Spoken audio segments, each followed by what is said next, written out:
दोस्तों नमस्कार, मैं राजकुमार मौर्य प्रखर इंडिया यूट्यूब मंच पे आपका स्वागत है। आज की इस वीडियो में हम बात करेंगे उत्तर प्रदेश में 80 लोकसभा सीटों में 26 लोकसभा सीटों पर चुनाव संपन्न हो चुका है। किस पार्टी को कितनी सीटें मिल रही हैं, किस पार्टी को कितनी सीटें यहां पर मिल रही हैं, चरण वाइज हम आपको यहां पर बताने जा रहे हैं। पहले चरण में कितनी सीटें, दूसरे चरण में कितनी सीटें, तीसरे चरण में कितनी सीटें। 2024 में कहीं ना कहीं समाजवादी पार्टी प्लस होती हुई दिख रही है, प्लस में प्लस होती हुई दिख रही है। 2019 की बात करें तो 5 लोकसभा सीटें जीती थी बहुजन समाज पार्टी 10, और वहीं पर भारतीय जनता पार्टी के गठबंधन ने 64 सीटें, वहीं पर कांग्रेस ने केवल रायबरेली की सीट जीती थी। सबसे पहले हम बात करेंगे तीसरे चरण के मतदान की। तीसरे चरण में मतदान संपन्न हो चुका है। अब की बार पिछले साल की तुलना में मतदान कम हो रहा है। अब की बार 2024 में चाहे जहां का आप आंकड़ा देख लीजिए, पिछले साल की तुलना में अब की बार मतदान कम हो रहा है। सबसे पहले हम बात करते हैं, देखिए तीसरे चरण से, फिर दूसरे पे ले जाएंगे, फिर पहले पे ले जाएंगे। मतदान मैनपुरी में हुआ है 58.59%। शाम 6 बजे तक का ये आंकड़ा है। कहीं कहीं पर लाइन भी लगी रहती है तो थोड़ा बाद में भी मतदान होता है। और पिछली बार हुआ था 56, पिछली बार 56 हुआ था, इस बार 58। मैनपुरी में मतदान बढ़ा है और मैनपुरी की सीट समाजवादियों की सीट मानी जाती है। यहां पर मुलायम सिंह यादव चुनाव जीतते रहे हैं। डिंपल यादव समाजवादी पार्टी की तरफ से यहां पर चुनाव जीत रहे हैं। एक सीट यहां पर समाजवादी पार्टी के खाते में जा रही है। और हम पहले ओवरऑल बात कर लेते हैं। ओवरऑल मैं 2019 में चुनाव हुआ था, मैनपुरी और संभल को छोड़ करके सभी सीटों पर भारतीय जनता पार्टी का कब्जा था। लगभग सभी सीटों पर भारतीय जनता पार्टी का कब्जा था, आप समझिएगा। लेकिन इन 10 सीटों में 8 सीटों पर बीजेपी का कब्जा था। अब की बार बदायूं की सीट आदित्य यादव लड़ रहे हैं। पिछली बार 57% वोट पड़ा था, इस बार 54% वोट पड़ा हुआ है। वहीं पर बरेली में पिछली बार 59% पड़ा था, इस बार 57% पड़ा है। तो मैं आपको बता दूं, एक सीट ए वाली मैनपुरी वाली सपा के खाते में जा रही है, बदायूं की वाली सीट भी सपा के खाते में जा रही है। बरेली वाली सीट पर टक्कर है, बरेली वाली सीट पर टक्कर है। बीजेपी वाली आगरा सीट बीजेपी के पाले में जा रही है और पिछली बार 59% मतदान हुआ, इस बार 53% हुआ है। फतेहपुर सीकरी की सीट पर भी टक्कर है। बीजेपी को एज मानिए, यहां पर बीजेपी को आप थोड़ा प्लस मानिएगा। टक्कर है, जान लीजिए, समाजवादी पार्टी कमजोर नहीं है, यानी यहां पर कांग्रेस लड़ी थी। संभल समाजवादी पार्टी, एटा समाजवादी पार्टी, हाथरस में बीजेपी, फिरोजाबाद में समाजवादी पार्टी, आंवला में समाजवादी पार्टी चुनाव जीतने की कंडीशन में फुल कंडीशन, यानी कि सीधा सीधा बीजेपी को जो नुकसान हो रहा है इस चरण में 8 सीटें जीतने का, सीधा सीधा 50% नुकसान हो रहा है। यानी कि 50% का मतलब है बीजेपी 50% का मतलब 4 सीट से ज्यादा नहीं जीतेगी, मैक्सिमम 4 सीट। उसमें से भी टक्कर है इन 2 सीटों पर, बरेली और फतेहपुर सीकरी में। फतेहपुर सीकरी में और बरेली में कांटे की टक्कर है।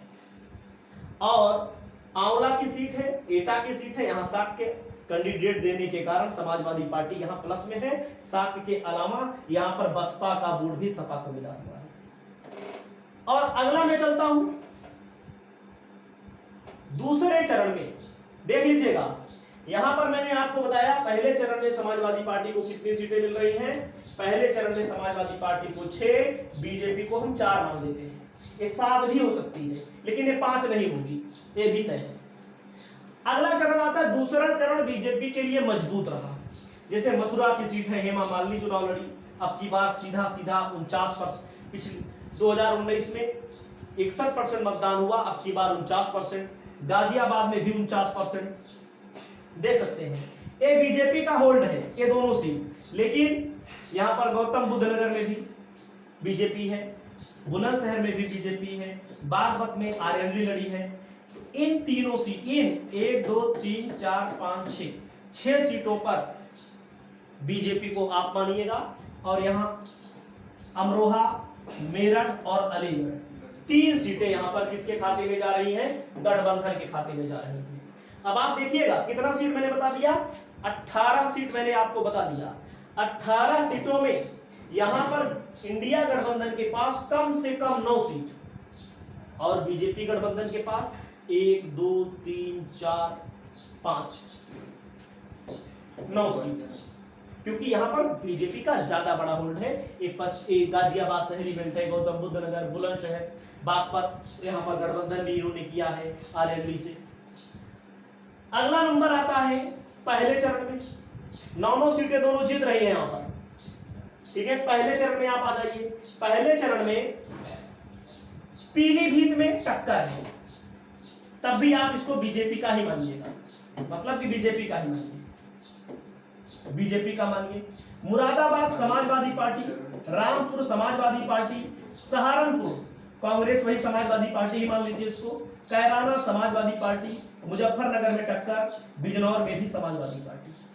बिजनौर का समीकरण क्या है? यहाँ पर लगभग 45% मुस्लिम आबादी है। यहाँ पर दीपक सैनी को टिकट देकर के समाजवादी पार्टी ने खेला कर दिया। सैनी समाज का वोट जो अगर मुस्लिम को टिकट देते यहाँ पर तो भाजपा में पलट जाता, लेकिन सैनी समाज का वोट पूरा इनको यहाँ पर मिल रहा है, पूरा मिल रहा है। और जहां 45% मुसलमान हो वहां 5% ही प्लस करना है आपको। उसके अलावा यादव होंगे, अदर बैकवर्ड होंगे जो समाजवादी पार्टी को पसंद करते हैं। तो आप देख लीजिए इसके पहले और दूसरे में 9 सीटें, और यहाँ पर दो मैंने पहला और दूसरा मतलब कि तीसरा और दूसरा बताया। यहाँ पर समाजवादी पार्टी को 1 2 3 4 5 सीटें, यहाँ पर समाजवादी पार्टी को 5 सीटें, 9 5 14 सीटें यहाँ पर समाजवादी पार्टी को। पीलीभीत आप बीजेपी का ही मान लीजिए, पीलीभीत पे टक्कर है। मुजफ्फरनगर में भी टक्कर है, कौन जीतेगा कुछ कहा नहीं जा सकता है, ये भी जान लीजिए कौन जीतेगा, समाजवादी पार्टी भी जीत सकती है।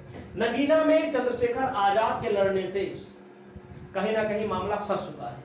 नगीना में जो चंद्रशेखर आजाद ना लड़े होते या चंद्रशेखर आजाद इंडिया गठबंधन से लड़े होते तो समाजवादी पार्टी इस सीट को जीत लेती, एकदम आराम से जीत लेती, बिना कहे सुने जीत लेती।